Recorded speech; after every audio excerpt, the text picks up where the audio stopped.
मित्रों, ऋषि सुनक के ब्रिटेन के प्रधानमंत्री बनने के बाद अनावश्यक रूप से कुछ लोग अत्यधिक उत्साहित हैं, तो कुछ लोग इस मुद्दे को लेकर इतना मूर्खतापूर्ण प्रवचन कर रहे हैं जो हास्यास्पद तो है ही, साथ ही उनकी पिछली सरकारों द्वारा अल्पसंख्यकों के कल्याण के लिए जो किया गया उस पर भी प्रश्न चिन्ह लगाने वाला है।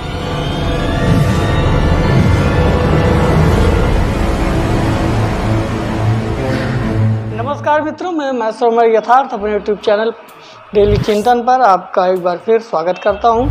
मित्रों, ऋषि सुनक के प्रधानमंत्री बनने को लेकर पक्ष और विपक्ष आपस में जूझ रहे हैं। कुछ लोग इसे बड़ी उपलब्धि बता रहे हैं, जबकि कुछ लोग तो इससे भारत को सबक सीखने की सलाह भी दे रहे हैं।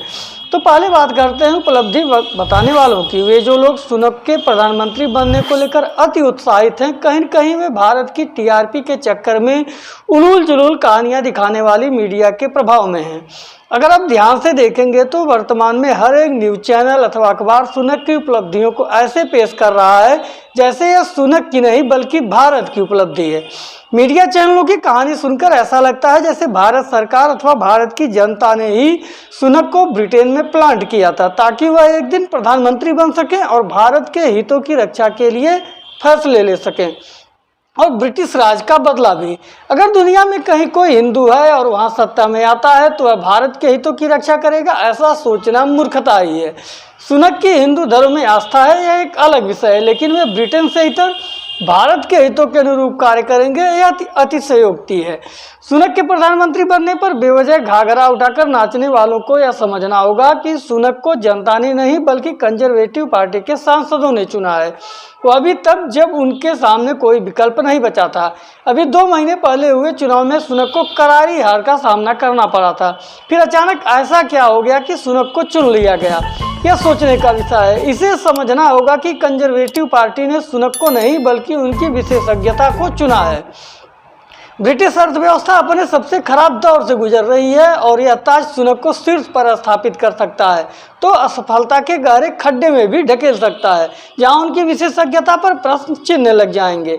सुनक के प्रधानमंत्री जाने से मात्र ब्रिटेन में नस्लवाद खत्म हो गया, ऐसा सोचने वाले भी मूर्ख हैं अथवा लोगों को मूर्ख बनाने का असफल प्रयास कर रहे हैं, क्योंकि अगर ऐसा होता तो ओबामा के राष्ट्रपति बनने के बाद अमेरिका में नस्लवाद कभी का खत्म हो चुका होता, जो कि अभी भी अमेरिका में जिंदा है।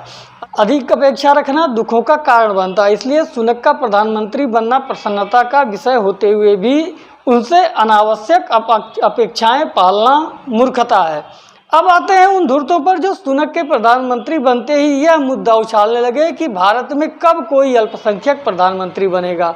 जब इस मुद्दे को कोई विशेष जवाब नहीं मिला तो स्पष्ट रूप से खुलकर सामने आ गए कि भारत में कब कोई मुस्लिम प्रधानमंत्री बनेगा, जबकि इन धुरतों को अच्छी तरह से पता है कि भारत में प्रधानमंत्री का चयन राजनीतिक दल करते हैं जबकि सांसदों का चुनाव जनता करती है। कांग्रेस के थरूर को क्या यह नहीं पता है कि मनमोहन सिंह अल्पसंख्यक थे जो 10 वर्ष तक देश के पीएम थे। अगर कांग्रेस को अथवा कांग्रेसियों को लगता है कि एक मुस्लिम का पीएम बनना आवश्यक है तो उन्होंने पिछले 20 वर्षों से किसी मुस्लिम को पीएम पद का प्रत्याशी घोषित कर चुनाव में क्यों नहीं उतारा। कांग्रेस ने अपने 58 वर्ष के शासनकाल में कभी मुस्लिम को प्रधानमंत्री क्यों नहीं घोषित किया, और तो और पिछले 75 वर्षों में कांग्रेस ने कभी किसी मुस्लिम को कांग्रेस का अध्यक्ष क्यों नहीं बनाया। जनता को यह पूछना चाहिए कि क्या आगामी गुजरात, राजस्थान, हिमाचल और छत्तीसगढ़ के चुनावों में कांग्रेस मुस्लिम मुख्यमंत्री प्रत्याशी घोषित कर चुनाव में उतरेगी। साथ ही महबूबा मुफ्ती से भी पूछा जाना चाहिए कि क्या उनकी पार्टी आगामी चुनाव में किसी हिंदू को मुख्यमंत्री पद के उम्मीदवार के रूप में पेश करेगी, क्योंकि पिछले 75 सालों में कभी भी कोई हिंदू जम्मू कश्मीर का मुख्यमंत्री नहीं बन सका है। तो जम्मू कश्मीर के राजनीतिक दल बड़ा दिल कब दिखाएंगे। कुल मिलाकर ऐसे धूर्त केवल मुस्लिम वोटों के ध्रुवीकरण के लिए ऐसे मूर्खतापूर्ण बयान देते हैं और भारत में विगत दशकों में अपनी ही सरकारों द्वारा अल्पसंख्यकों के लिए जो किया गया है उस पर प्रश्न चिन्ह लगाते हैं। मित्रों, इस मुद्दे पर आपके क्या विचार हैं कमेंट के माध्यम से अवश्य बताएं और वीडियो को लाइक शेयर करना मत भूलें। अगर चैनल पर नए हैं तो सब्सक्राइब कर बेल आइकन अवश्य दबाएं ताकि हमारी वीडियो आप तक पहुंचे सबसे पहले। नमस्कार, वंदे मातरम, जय हिंद।